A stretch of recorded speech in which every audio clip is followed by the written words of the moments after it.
네, 오늘 우리 어린이 주일을 맞이해서 제가 메가더 장군의 자녀를 위한 기도를 함께 나눴으면 좋겠습니다. 태평양 전쟁 당시였던 1952년 5월에 1952년 5월이면 태평양 전쟁이 아닌데 왜 이렇게 했을까? 거기 그렇게 적혀 있더라고요. 근데 좀 이해가 안 되네요. 1952년이면 6.25 때인데 그죠? 아들에게 영적인 유산으로 물려주기 위해서 기록했고 아마 42년인 것 같아요. 그가 죽은 후에 대중들에게 알려졌다라고 얘기해요. 아마 이런 자녀가 되었으면 좋겠다라고 아들에게 보낸 기도겠죠, 그죠? 내게 이런 자녀를 주시옵소서. 약할 때에 자기를 돌아볼 줄 아는 여유와 두려울 때 자신을 잃지 않는 대담성을 가지고 정직한 패배에 부끄러워하지 않고 태연하며 승리에 겸손하고 온유한 자녀를 내게 주시옵소서. 생각해야 할 때에 고집하지 말게 하시고 주를 알고 자신을 아는 것이 지식의 기초임을 아는 자녀를 내게 허락하옵소서. 원하옵나니 그를 평탄하고 안이한 길로 인도하지 마시고 고난과 도전에 직면하여 분투, 항거할 줄 알도록 인도하여 주시옵소서. 그리하여 폭풍우 속에서 용감히 싸울 줄 알고 패자를 관용할 줄 알도록 가르쳐 주시옵소서. 그 마음이 깨끗하고 그 목표가 높은 자녀를, 남을 정복하려고 하기 전에 먼저 자신을 다스릴 줄 아는 자녀를, 장래를 바라본과 동시에 지난 날을 잊지 않는 자녀를 내게 주시옵소서. 이런 것들을 허락하신 다음 이에 더하여 내 아들에게 유머를 알게 하시고 생을 엄숙하게 살아감과 동시에 생을 즐길 줄 알게 하옵소서. 자기 자신이 지나치게 집착하지 말게 하시고 겸한 마음을 갖게 하시사 참된 위대성은 소박함에 있음을 알게 하시고 참된 지혜는 열린 마음에 있으며 참된 힘은 온유함에 있음을 명심하게 하옵소서. 그리하여 나 아버지는 어느 날 내 인생을 헛되이 살지 않았노라고 고백할 수 있도록 도와 주시옵소서. 아멘. 이것이 우리의 기도 아니겠습니까? 먼저 내가 하나님 아버지께 이런 자녀가 되었으면 참 좋겠다 하는 바람이 저절로 일어나지요. 뿐만 아니라 우리 아이들이, 내 아들, 딸들이 이런 자녀가 되었으면 얼마나 좋을까 하는 그런 기대를 가지게 되고 또 나아가서 우리 집안이 대를 이어가면 갈수록 이런 신앙의 가문, 이런 주님이 기뻐하시는 그런 손자들, 손녀들이 많이 나서 하나님이 정말 인정하는 그런 가문이 되면 얼마나 좋을까 이런 바람이 우리 안에 담겨지지 않습니까? 모쪼록 이런 기도가 메가더의 장군의 기도가 우리 가정에도 이루어졌으면 참 좋겠습니다. 그러면서 오늘 가정의 달에 이 실로의 대제사장이었고요, 이스라엘 민족의 사사로서 40년을 그들을 통치했고 뿐만 아니라 사사들 중에 가장 위대했다고 하는 사무엘을 키운 선생이었던 이 엘리 대제사장과 그의 아들들과 그의 가정에 대해서 조금 알아보면서 정말 우리가 우리의 가정을 어떻게 지켜야 되고 또 우리의 자녀들을 어떻게 교육하거나 양육해야 될까에 대해서 함께 나누는 시간이 되고자 합니다. 네? 네. 제가 오늘 자녀를 잊어버렸군요. 정말 너무했다. 설교 끝나고 하지요, 뭐. 네, 설교 끝나고 하겠습니다. 근데 설교 끝나고 더 귀한 찬양 기다리고 있는데 어떡하지? 기왕한 거 계속 하겠습니다. 네. 오늘 보시게 되면 그래서 여기에 이 여호와를 알지 못하는 엘리의 아들들에 대한 이야기가 나오거든요. 12절 먼저 보십시오. 거기 보시게 되면 엘리의 아들들은 행실이 나빠 여호와를 알지 못하더라 하고 있습니다. 여러분 이거 한번 생각해 보십시오. 아니 말이 됩니까? 지금 앞에서 제가 말씀드렸죠. 엘리가 누군지 얘기했잖아요. 어떤 사람이라고 그랬어요? 엘리는 이스라엘을 40년을 통치한 사람이에요. 그리고 구약에 의하면 하나님의 복을 받는 것 중에 하나가 뭐냐면 장수의 복이 있거든요. 여러분 엘리가 몇 살 살았는지 압니까? 잘 모르시죠? 그 뒤에 보면 나오는데 98세를 살았어요. 한경기 목사님 98세 살았는데 이분이 98세를 살았어요. 엄청 장수한 거예요. 게다가 사무엘 같은 인물을 키웠잖아요. 얼마나 위대한 인물입니까? 사무엘이 이스라엘 역사에 등장하는 최고 인물 중에 한 사람인데 사무엘을 키운 사람이에요. 그러면 그런 분이 자녀를 양육했으면 얼마나 잘 양육했을까라고 생각되지 않습니까? 아니 제자를 그렇게 훌륭하게 키웠으면 아들도 당연히 훌륭한 아들이 되지 않았을까라고 우리는 상상하기 쉬운데 세상에 오늘은 뭐라고 얘기합니까? 엘리의 아들들은 행실이 나빠. 여호와를 알지 못하더라. 왜 몰랐겠어요? 알았겠지. 이 엘리의 아들들이 제사장들이거든요. 왜 몰랐겠습니까? 하나님 말씀도 가르치고 제사도 주관하고 알았겠지요. 그런데 어떻게 알았다라는 겁니까? 비상적으로 알았다라는 거죠. 직업 윤리의식 속에 알았다라는 겁니다. 아니 직업 윤리의식도 별로 없는 것 같아 보니까 뒤에 보게 되면 하나님을 제대로 몰랐다라는 거예요. 부모의 신앙이 아들들에게 온전히 전수되지 않았다라는 거죠. 정말 가슴 아픈 얘기거든요. 그러면서 한편으로 드는 생각은 왜 그렇게 됐을까? 어떻게 사무엘같이 훌륭한 사람을 키운 선생인 엘리가 자기 아들들은 제대로 안 키웠을까? 똑같이 가르쳤을 것 같은데 왜 이런 일이 발생했을까? 그런 생각이 들지 않습니까? 오늘 그걸 좀 보자는 겁니다. 엘리의 아들들에 대한 범죄가 두 가지로 나오고 있는데 첫 번째는 뭐냐면은 첫 번째는 제사 드리고 난 다음에 하는 악한 행위가 나옵니다. 두 번째는 제사 드리기 전에 행했던 악한 행위들이 나오는데 그걸 먼저 보시면 13절에 보게 되면 이 사람들이 일상적으로 어떻게 했느냐? 사람들이 제사를 드리고 그 고기를 삶을 때에 사환들, 종들을 보내가지고 3살 갈고리를 가지고 가서 그것을 냄비나 솥이나 뭐 작은 큰 솥이나 뭐 가마에 찔러 넣어서 고기를 그냥 건져갔다라는 거예요. 이 3살 갈고리라는 것이 아마도 이렇게 갈고리가 약간 구부러져 있는 이런 형태의 갈고리였던 것 같아요. 그래서 제사 드릴 때에 고기를 제대로 삶거나 제대로 구워야 되니까 그걸 앞뒤로 돌려가면서 이렇게 굽기도 하고 삶기도 하는 그런 성물이죠. 제사 지낼 때 필요한 거룩한 도구들인 거죠. 근데 이 거룩한 도구를 가지고 자기의 욕심을 채우는데 사용했다라는 겁니다. 거룩한 성물은 없는 거예요. 그러니까 어떤 도구든지 간에 하나님께 거룩하게 사용되면 거룩한 도구가 되는 것이고 거룩하게 여기저런 것도 악하게 사용되면 악한 도구가 되는 겁니다. 마이크 같은 거 일반 세상에서도 다 사용하지만 우리가 교회에서 사용하면 이게 거룩한 도구들 아니겠습니까? 그런 거잖아요. 내가 내 목소리가 아름답든 아름답지 않든 그걸 주님을 향해 찬양하면 내 목은 거룩한 도구가 되는 거고 나가서 욕하고 사람들 속이고 하는 이런 일에 사용되면 이건 악한 도구가 되는 거죠. 그런 거 아니겠어요? 이 무슨 도구나 물질 같은 게 무슨 신비적인 힘이 없다라는 것을 우리 다시 여기서 한번 확인하게 되는 겁니다. 하여튼 그런데 이 범죄 행위가 어떤 행위냐면 여러분 이런 겁니다. 한번 잘 들어보십시오. 하나님께서 이스라엘 백성을 하나님의 백성으로 택했습니다. 왜 택했습니까? 그들이 강해서? 아닙니다. 약해서 택한 거거든요. 약해서, 수가 적어서 그렇게 택했습니다. 그런데 이 약한 수가 적은 백성이 하나님 백성이 되기 위해서는 반드시 해야 될 일이 있습니다. 그게 뭐냐면 이 백성이 거룩해져야 되는 거예요. 왜 그렇습니까? 하나님이 거룩한 존재니까. 사람이 하나님께 나아가려고 하면 거룩해져야 나아갈 수 있는 거예요. 거룩하지 않으면 하나님께 가까이 갈 수가 없는 겁니다. 그래서 하나님께서 이 백성을 거룩하게 위해서 주신 것이 뭐냐면 제사라는 제도예요. 제사 알잖아요. 우리가 죄를 지었어요. 그 죄를 짐승에게 전가하는 겁니다. 전가하면 이 짐승이 죄를 내 대신 가져가서 죽는 거예요. 죽으면 내 죄가 용서받는 겁니다. 그러면 그 순간 나는 거룩해지는 거잖아요. 그럼 이 거룩한 내가 하나님께, 거룩한 존재인 하나님께 나아갈 수 있게 되는 거예요.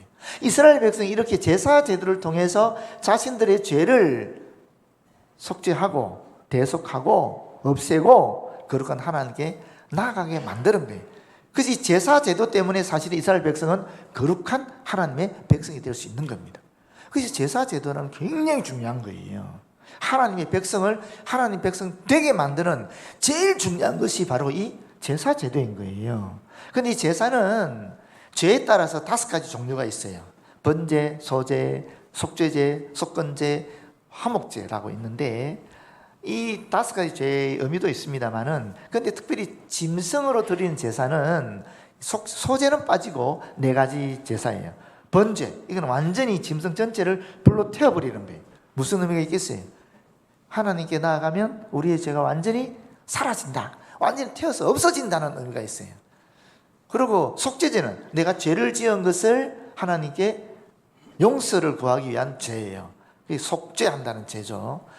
그 다음에 또 속건죄라는 것은 내가 어떤 사람의 물건을 훔쳤다 그러면 하나님께만 내가 용서를 구할 뿐만 아니라 내 물건 훔친 것에 대해서는 갚아야 될 거 아니에요. 배상해야 되잖아요. 그래서 속죄 플러스 배상이라는 것이 포함되어 있는 제사가 속건죄라는 겁니다. 화목제는 하나님과 우리 사이에, 하나님과 사람 또 사람과 사람들 사이에 화목이 껴떨어져서 갈등을 생기게 하고 이간을 시키게 하고 해서 이 관계가 어긋나게 되었을 때 그걸 하나님께 잘못했습니다라고 해서 용서를 구하고 동시에 사람들끼리 함께 모여서 마시고 먹고 하면서 이 서로 친교하는 그런 것이 화목제입니다. 죄에 따라서 이 제사 드리는 종류가 다른 거죠. 또 제물의 종류도 달라요. 이거는 어떻게 다르냐면 신분에 따라 다릅니다. 신분에. 제사장이나 이스라엘 민족 전체가 잘못을 저질렀다 그러면 어떻게 되겠어요? 아무래도 수송아지 같은 큰 제물을 드려야 되지 않겠습니까? 제사장은 그만 귀한 직분이고 중요한 직분이니까 그 이스라엘 민족 전체 회중과 맞먹는 거예요. 이게 제물을 드릴 때는. 그리고 족장들 부자잖아요. 부자들이니까 어떤 제물을 드려야 되겠어요? 뭐 염소나 양이나 이런 걸 드리겠죠. 가난한 서민들은 어떻게 하겠습니까? 서민들 중에도 부자들이 있겠죠. 부자들은 뭐 양이나 염소를 드리겠지만 가난한 사람들은 그거 못 드리죠. 그런 사람들이 비둘기 드리는 거예요.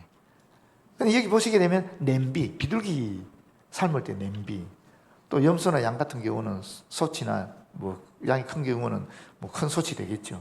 그리고 가마 같은 거, 수송아지 같은 거 삶을 때는 큰 가마 같은 데 넣어서 삶는다 이런 얘기가 되는 거죠.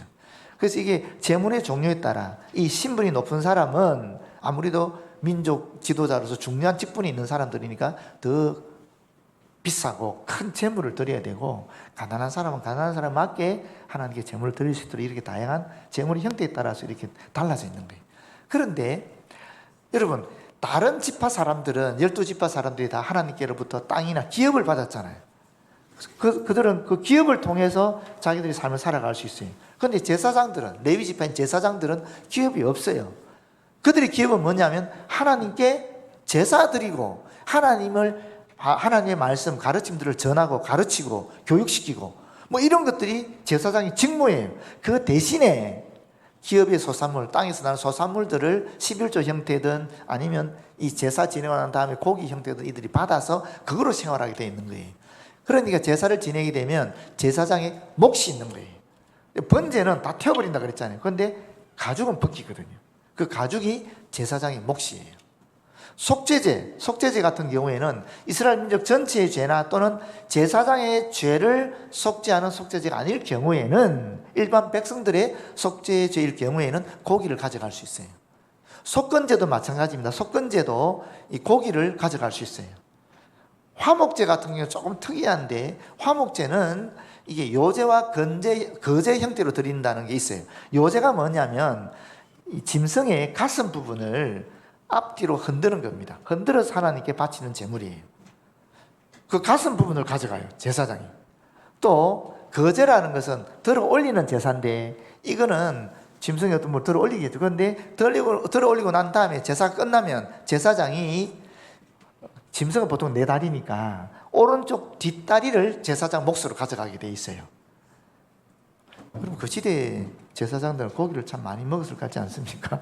그렇죠? 제사 얼마나 많이 들었겠어요. 그러니까 그런 몫이 따로 있는 거예요. 근데 지금 이 홈리와 비나스의 제사장들은 어떻게 했다라는 거예요? 자기들 마음대로 구별하지 않고 막 가져갔다라는 거예요. 그러니까 제사 제도가 거기서 파괴되는 겁니다. 그렇지 않습니까? 그런 죄를 저질렀다라는 겁니다. 그것도 가리지 않고 광범위하게 이게 냄비든 작은 솥이든 큰 솥이든 또 뭐 가마든 가리지 않고 막 가져갔다는 소리. 그 다음에 두 번째 이들이 지은 죄가 있는데 이거는 더 근원적이고 더 나쁜 근본적인 죄예요. 그게 15절 나옵니다. 보시게 되면 기름을 태우기 전에 이렇게 얘기하고 있어요. 기름을 태우기 전에. 여러분 그 동네가 그 마을 그 광야지대가 더운 동네잖아요. 그러면 고기 중에 뭐가 제일 빨리 상하겠어요? 내장이 빨리 상하는 거예요. 그러니까 이 내장은 위험한 거예요, 사람들한테. 그래서 하나님이 야 너희들 내장은 먹지 마라 그런 겁니다. 그 내장은 나한테 바쳐. 이렇게 된 겁니다. 이스라엘 백성 건강을 생각해서 그 내장에서 타는 그 연기를 하나님이 향기로운 냄새로 흠양하겠다 이렇게 말씀하시면서 그 내장을 먼저 태우는 거로 제사가 진행되거든요, 짐승 제사는. 그런데 이 기름을 태우기 전에 와가지고 생고기 달라는 거예요. 날고기 달라는 거예요. 자기들이 볼 때 보기 좋은 거 가져가겠다라는 겁니다. 그게 용납이 되지 않는 거거든요. 이건 제사 원칙에 어긋나는 거거든요. 그러니까 제사를 드리는 또 도와주는 사람들이 있을 거예요. 그 사람들이 안 된다, 절대 그래서는 안 된다, 그런 말이 나와요. 반드시 먼저 기름을 태운 다음에, 바로 지금 여기서 기름을 먼저 태운 다음에 그 다음에 너희가 원하는 대로 가져가라 이렇게 얘기하는 거거든요. 그러니까 항거했다, 저항했다라는 거예요. 그런데 이 제사장이 사원들이 와서 뭐라고 얘기합니까? 억지로 뺏겠다, 폭력을 동원해서 뺏겠다라는 겁니다. 어떻게 되겠습니까? 그 제사가 엉망진창이 되는 거죠. 사실 이게 구별한다라는 소리가 중요하거든요. 구별한다는 것이 거룩해지는 겁니다. 제사도 구별되어 있잖아요. 또 제물도 구별되어 있잖아요. 또 이 제사 순서라는 거 다 구별된 순서를 따라가는 거거든요. 이게 구별이 거룩함이에요. 그래서 거룩함이라는 단어가 원래 어원적으로 어디서 나오냐면 자르다라는 뜻에서 나왔어요. 잘라게 되면 어떻게 됩니까? 분리되는 거잖아요. 이게 거룩함이에요. 세상 사람들 우리가 똑같으면 거룩한 게 아니죠. 세상 사람들은 뭔가 다른 게 있으니까 우리가 거룩해지는 거예요. 그렇지 않습니까? 똑같이 사기치고 똑같이 욕하고 똑같이 게으름 피우고 그러면 우리가 세상 사람과 구별되는 게 하나도 없는 거죠. 근데 우리가 정직하고 진실되고 부지런하고 겸손하고 이것이 세상 사람보다 다른 거룩한 하나님의 백성이 가져야 될 그런 자세인 거죠. 그럴 때 하나님 우리를 거룩하다고 해주시는 거 아니겠어요? 똑같은 행위예요. 그런데 이 제사장들이 지금 이런 짓을 하는 겁니다. 그 결과는 어떻게 되겠습니까? 제사가 파괴되는 거예요. 여러분, 그 다음 결과는 어떻게 되겠어요? 이게 무서운 거예요. 이 사람들은 단지 제사장으로서 자기들의 사욕을 채웠습니다. 그렇지만 그 결과는 굉장히 무서운 결과를 가져오는 겁니다. 무슨 얘기죠? 하나님의 백성이 어떻게 거룩한 백성이 된다 그랬어요? 제사 제도를 통해서 되는 거예요. 그럼 제사가 온전히 드리지 않으면 이 하나님의 백성은 어떻게 되겠어요? 거룩한 백성이 되지 못하는 거예요. 무슨 말인지 아시겠습니까? 여러분, 원래 제사장은 어떤 존재죠? 제사장은 하나님과 사람 사이에서 중보 역할을 하는 사람이에요.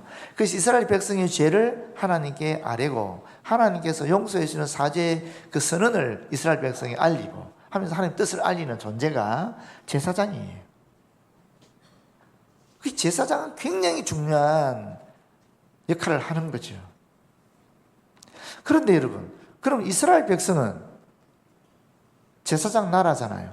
제사장 민족이잖아요. 어떤 제사장 나라, 어떤 제사장 민족이라는 거예요? 이스라엘 백성이 갖고 있는 그 제사장 직분은 어떤 거라는 겁니까? 하나님과 이방 민족들 사이에 이스라엘 민족이 제사장 역할을 하는 겁니다. 그래서 하나님 택하신 거예요. 하나님의 살아계심을, 하나님의 사랑과 자유와 정의와 평등을 가르쳐야 될 책임이 이 이스라엘 민족에 있는 겁니다. 그런데 이스라엘 민족이 그것을 안 한 거예요. 자기들이 선민이다, 자기들 하나님 택한 백성이다 라고 여기면서 자기들 자신이 교만해지고 오히려 이스라엘 백성들 외에 이방 민족들은 짐승 취급해버린 거예요. 그 결과는 이스라엘의 멸망으로 오는 겁니다. 그래서 2000년을 방황하게 되는 겁니다. 그런 일이 났거든요. 그럼 이걸 오늘 우리 시대에 적용하면 어떻게 되느냐? 여러분, 우리 물론 예수 그리스도 돌아가심을 말미암아 이 휘장 위에서 끊기 잘라지지 않습니까? 위에서부터 찢어지게 되면서 더 이상 하나님 우리 사이에 중보는 없는 거거든요. 그렇지만 여러분, 이런 원리는 남아있는 거예요. 왜냐하면 예수님이 율법의 완성이잖아요. 구약은 다 예수 그리스도 예언의 성취들이거든요. 그래서 구약의 사건들은 다 그림자들이에요. 예수 그리스도의 그림자들입니다. 보시면 번제, 속죄제, 속건제, 화목제, 이것들이 다 예수 그리스도 사건을 통해서 완벽하게 이루어지는 거예요. 그전에 우리가 번제를 드려야 됐어요. 그전에 우리가 속죄도 드려야 됐어요. 그전에 우리는 화목제도 드려야 되고 속건제도 드려야 됐어요. 그런데 예수께서 단번에 십자가에서 당신이 대제사장이 되시고 당신이 희생제물이 되심으로 한 번에 끝내버린 거예요. 한 번의 제사를 통해서 우리의 모든 그런 죄악들을, 무슨 말이냐면 아담 시대 이후부터 내려왔던 원죄, 그리고 내가 과거에 지었던 죄, 지금 내가 짓고 있는 죄, 앞으로 지을 죄까지 단번에 다 용서해 주신 거예요. 그게 예수 그리스도 십자가 사건이에요. 그걸 우리가 받아들이는 게 믿음이고, 그걸 받아들이는 사람들이 바로 예수 믿는 사람들이에요. 그걸 받아들이지 못하면 예수 믿는 게 아니에요. 무슨 말인지 아시겠죠? 그럼 우리가 다음에 죄를 짓는 거 어떻게 되는가? 제사 지낼 필요는 없어요. 뭘 해야 됩니까? 회개해야 되는 거죠. 그래서 베드로에게 예수께서 발을 씻는 행위를 하잖아요. 그 베드로가 뭐라 그럽니까? 나 몸 다 씻을래요. 그럴 필요 없다. 발만 씻으면 된다 그러잖아요. 이미 예수 그리스도 십자가 사건을 통해서 우리는 단번에 우리의 모든 죄가 다 원죄로부터 다 사해졌기 때문에 제사를 다시 드릴 필요는 없어요. 다시 드릴 필요는 없어요. 그러나 회개는 해야 되는 거죠. 발 씻는 정도는 해야 되는 거죠. 그것만 하면 우리에게는 거룩함이 존재하는 거예요. 하나님 나를 거룩하다 인정해 주는 거예요. 그래서 언제나 우리는 하나님 앞에 거룩한 백성으로 설 수 있는 거예요. 그런데 그 원리가 여전히 우리에게 작용하고 있거든요. 그러면 보십시오. 교회 공동체를 생각하면 이 제사장 역할은 누가 합니까? 계급이 아닙니다. 신분이 아닙니다. 역할이라고 제가 분명히 말했습니다. 우리는 계급적으로 똑같아요. 계층적으로 똑같아요. 하나님의 다 백성들이고 자녀들이고 그렇지요. 그러나 역할은 분담이 되어 있는 거예요. 그 제사장 역할을 하는 사람들이 성직자들이죠. 목회자들이에요. 그렇지 않습니까? 성직자란 말은 사실 말이 안 돼요. 거룩한 직분이니까 말이 안 돼. 이거는 구교 시대는 가능한 얘기지만 종교의 이후 시대에는 이게 말이 안 되는 거예요. 우리는 성도들이 다 거룩한 무리들이니까 여러분의 저나 다 거룩한 백성이 되는 거죠. 하나님 자녀가 되는 거죠. 그런데 역할이 다르단 말이에요. 목회자 역할이 있는 거예요. 그 역할이 뭐냐면 하나님의 말씀을 가르치고 또 여러분을 신방하면서 여러분의 기도의 제목을 하는 게 아니고 하는 이런 제사장 역할을 목회자가 하는 겁니다. 이 교회 공동체 안에서. 그러면 여러분들은 뭘 하는 겁니까? 교회 공동체 안에서 제사장 역할 아니라는 거예요. 그게 만인사제직이 아닙니다. 만인사제직은 개인적으로 하나님과의 관계 속에서 얼마든지 직접적으로 예수를 통해서 교통할 수 있다. 이게 개인적인 의미의 만인사제직이라면은 사람과의 관계 속에서 만인사제직이 있는 겁니다. 그게 바로 공동체적인 만인사제직을 할 수 있는, 그게 바로 이스라엘 민족이 갖고 있었던 그 태도입니다. 이스라엘 민족이 이방 민족의 제사장 나라로 부름받은 것처럼 여러분 또한 믿지 않는 자들에게 제사장으로 부름받은 사람들이라는 거예요. 그래서 여러분들이 교회 안에서 제사장 역할을 하는 것이 아니라 세상을 향해서 제사장 역할을 해야 된다는 거예요. 하나님 뜻을 알려야 되고 하나님 뜻을 가르쳐야 되고 하나님의 사랑, 하나님의 자유, 하나님의 정의, 하나님의 평등, 이런 평화로운 하나님 나라를 여러분들이 가질 책임이 있다라는 겁니다. 그래서 여러분 제사장 그러면 다 목사만 천만의 말씀입니다. 목사는 성도들을 향한 제사장 역할을 해야 되고 동시에 여러분들은 믿지 않는 자들에게 제사장 역할을 해야 될 사명이 있는 거예요. 그래서 여러분은 하나님의 백성, 거룩한 백성이고 제사장이다 이렇게 얘기하는 겁니다. 이 원리를 잘 아셔야 돼요. 그런데 그러면서도 지금 중요한 얘기 하나 하는 게 뭐냐면은 자 이런 상황이 됐어요. 어떻게 되는 겁니까 그러면? 지금 제사 제도가 지금 이게 파괴돼 버렸잖아요. 그럼 이스라엘 백성이 하나님의 거룩한 백성을 쓸 수 있어요 없어요? 쓸 수 없는 거예요. 그래서 그 결과가 심판으로 오는데 이 심판이 어떻게 오느냐 하면 사상에 보면 나옵니다. 무섭게 옵니다. 홈리와 비느하스가 잘못했잖아요. 그럼 홈리와 비느하스가 죽으면 끝나야 되지 않습니까? 아닙니다. 홈리와 비느하스가 블레셋 전쟁 속에 지게 되니까 여호와의 궤를 들고 갔거든요. 그래서 홈리와 비느하스는 그 자리에서 죽임을 당하고 여호와의 궤가 뺏겨요. 뺏기고 이스라엘 민족은 완전히 전쟁에서 대패하는 겁니다. 3만 명이 죽거나 부상당하거나 쫓겨나요. 도망가요. 3만 명이 이스라엘 한 지파의 숫자와 같아요. 그 완전히 대패해버리는 거예요. 지도자의 잘못을 통해서 민족 전체가 고난을 당하는 겁니다. 그 지도자는 그만큼 중요한 거예요. 여러분 우리 교회가 어려움을 당하는 당할 때 있어서 제일 중요한 원인은 어디 있겠습니까? 저한테 있는 거예요. 담임 목사님 저한테. 그 여러분이 저를 위해서 기도해 주셔야 되는 거예요. 제가 시험에 들지 않도록, 제가 하나님께 더욱 정직하고 진실되게 설 수 있도록, 제가 하나님의 말씀을 영감 있게 전할 수 있도록, 제가 유혹에 빠지지 않도록 여러분이 정말 저를 위해서 기도해 주셔야 되는 거예요. 그래 제가 바르게 서서 또 여러분에게 하나님 뜻을 온전히 바르게 전달할 수 있는 겁니다. 또 여러분을 위해서 기도할 수 있는 겁니다. 그 지도자가 굉장히 중요한 거예요. 우리나라 마찬가지입니다. 어떤 지도자가 서느냐에 따라서 우리나라 전체 운명이 왔다 갔다 하는 거예요. 정말 중요한 거예요. 지도자라는 존재는. 그걸 여러분 아셔야 돼요. 그래서 기도해야 되는 겁니다. 저를 위해서 기도해야 되지만 우리나라를 위해서도 지도자를 위해서 기도해야 되는 겁니다. 굉장히 중요한 시점에 우리가 있다라고 볼 수 있는 거죠. 그러면서 여러분 이제 첫 번째 의문으로 들어가겠습니다. 왜 사무엘같이 훌륭한 인물을 키운 엘리가 그 아들들은 하나님을 알지 못하는 존재가 되게 만들었을까? 그 이유가 어디 있을까?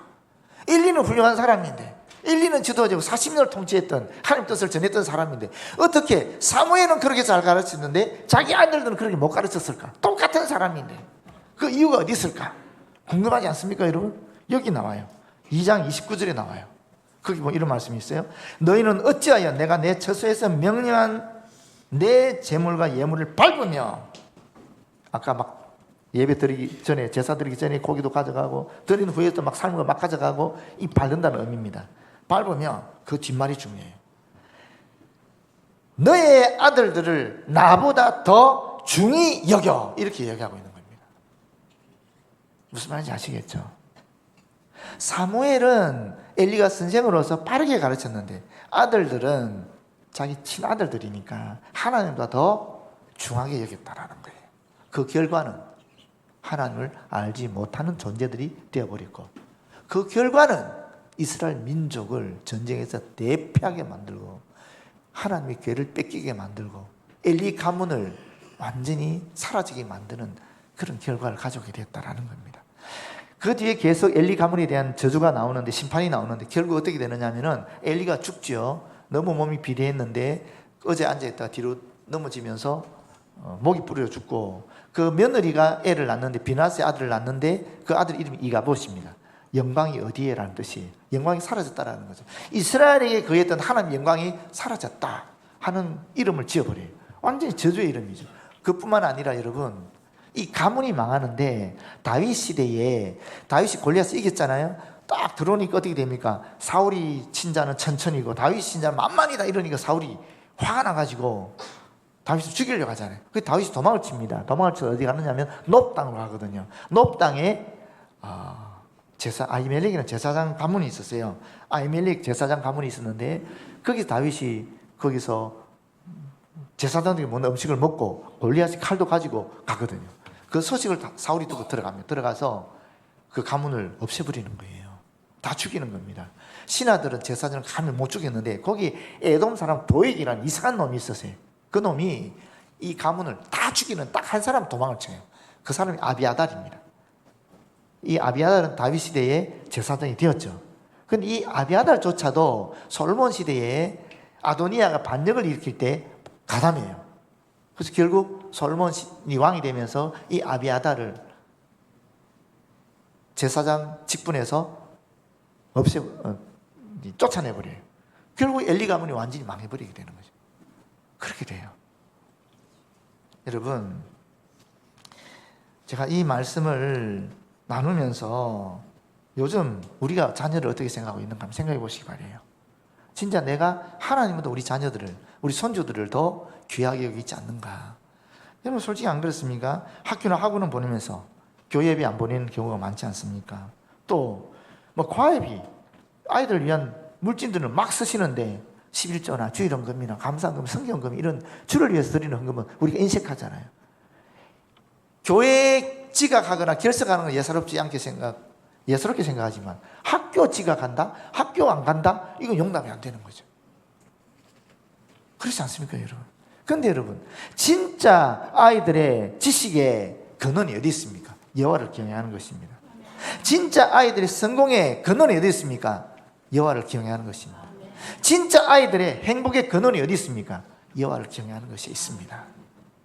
그래서 잠언 22장 6절에 보게 되면 마땅히 행할 길을 아이에게 가르치라. 그리하면 늙어도 그것을 떠나지 아니하리라고 분명히 말씀하고 있는 겁니다.